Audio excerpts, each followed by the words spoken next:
علی علی کے سوا کیا میری حیات میں ہے۔ الرحمن الرحیم، اللہم صلی علی محمد و آل محمد وعجل فرجہم۔ سامعین محترم، ناظرین کرام، السلام علیکم ورحمۃ اللہ وبرکاتہ۔ یا علی مدد علیہ الصلوۃ والسلام۔ آج میں اپنے سامعین اور ناظرین کو ایک انتہائی دلچسپ بات بتانے چلا ہوں جو سن کر ہر موالی، ہر مولائی، ہر محب اہل بیت کا دل جو ہے وہ محبت آل محمد سے سرشار ہو جائے گا۔ منکر ولایت آل محمد کو، منکر ولایت امام علی علیہ الصلوۃ والسلام کو اندازہ ہو جائے گا کہ انکار ولایت کرنے کی بنا پہ رسول اسلام نے جو غدیر خم پہ اعلان کیا تھا اس کا انکار کرنے والے کا حال کیا ہوتا ہے، اور قرآن نے منکر ولایت امام علی علیہ الصلوۃ والسلام پر کس طرح سے عذاب کا تذکرہ کیا ہے۔ تاریخ نے ایک نام بتایا ہے اور وہ نام ہے حارث بن نعمان فہری کا۔ یہ وہ شخص ہے سامعین محترم، ناظرین کرام، کہ جب مقام غدیر خم پہ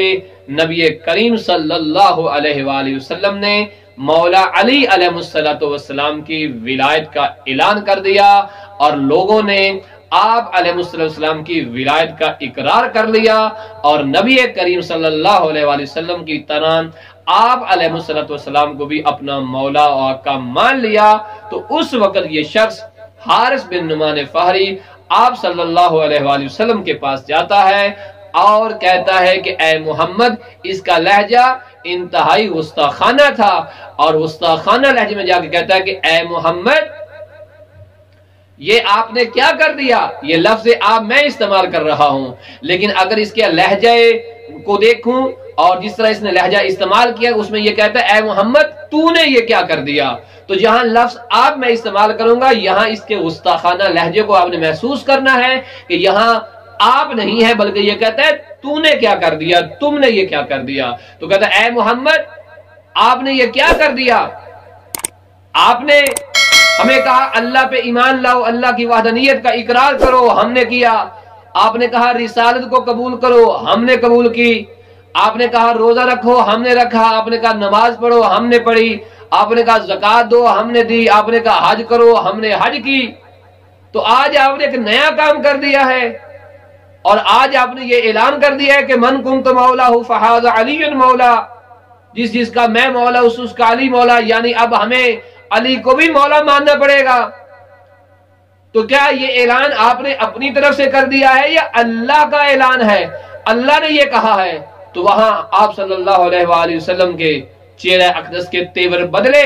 اور آپ نے فرمایا خدا کی قسم یہ جو اعلان کیا گیا ہے یہ قرآن کے حکم کے مطابق کیا گیا۔ قرآن نے کہا تھا یا ایھا الرسول بلغ ما انزل الیک من ربک وان لم تفعل فما بلغت رسالہ، اور میں نے قرآن اور خدا کے حکم کے مطابق علی علیہ السلام کی ولایت کا جو ہے وہ اعلان کیا ہے۔ جب آپ صلی اللہ علیہ وآلہ وسلم نے بتا دیا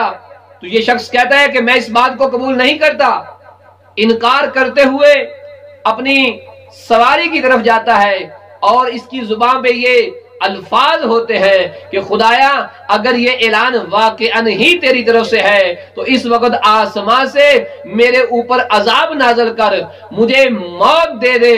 اگر یہ اعلان تیری طرف سے نہیں ہے تو پھر بھی مجھے پتہ چل جائے۔ اس کا یہ کہنا تھا کہ آسمان سے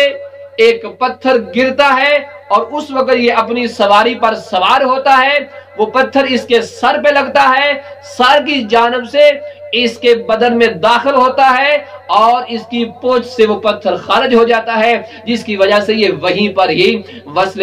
جہنم ہو جاتا ہے، کہ جس کے متعلق قرآن نے ارشاد فرمایا ہے کہ سأل سائل بعذاب واقع، کہ ایک مانگنے والے نے واقع ہونے والے عذاب کا سوال کیا۔ تو سامعین محترم یہاں ہم اندازہ لگا سکتے ہیں کہ منکر ولایت علی جو ہوتا ہے، جو مولا علی علیہ السلام کی ولایت کا اقرار نہیں کرتا، جو مولا علی علیہ السلام السلام کو مولا نہیں مانتا، جو سرکار نبی کریم صلی اللہ علیہ وآلہ وسلم کو جس طرح اپنا مولا تسلیم کرتا ہے، ویسے سرکار مولا علی کو اپنا مولا تسلیم نہیں کرتا اور انکار کر دیتا ہے، تو یاد رہے جس آسمان سے آتی ہے رحمت پروردگار، اگر منکر علی مولا علی کی ولایت کا انکار کر دے گا تو رحمت والے آسمان سے عذاب پروردگار نازل ہو جائے گا۔ اور بعض لوگوں نے کہا ہے کہ اس کے ذہن میں شاید یہ گمان تھا کہ قرآن کا حکم ہے کہ اے پیغمبر جب تک تو ان کے درمیان میں موجود ہے ان لوگوں پہ عذاب نہیں آئے گا، پھر آسمان سے تو پانی آتا ہے، رحمت برستی ہے تو عذاب آ نہیں سکتا۔ اس کے دماغ میں یہ دو چیزیں تھی کہ آسمان سے آتا ہے پانی، رحمت، عذاب آ نہیں سکتا، پتھر آ نہیں سکتا، اور میں ہوں رحمت للعالمین کے پاس، اور جہاں عالمین کے لیے رحمت بن کے آنے والا رسول ہو وہاں عذاب آ نہیں سکتا۔ اس ارادے کے ساتھ اس نے انکار ولایت علی کیا اور یہ سوچا کہ شاید عذاب نہیں آئے گا۔ خدا کی قسم منکر غدیری ہو، منکر ولایت امام علی علیہ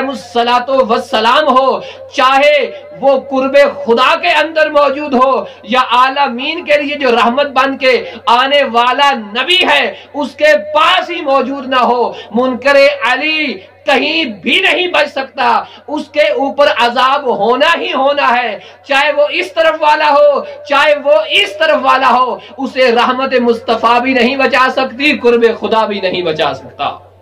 لہذا اس سے ہمیں اندازہ ہو گیا کہ منکر غدیری کی سزا کیا ہے، منکر ولایت علی ابن ابی طالب کی سزا کیا ہے۔ ہم خدا کا شکر ادا کرتے ہیں اور شکر اس انداز میں ادا کرتے ہیں جس انداز میں سرکار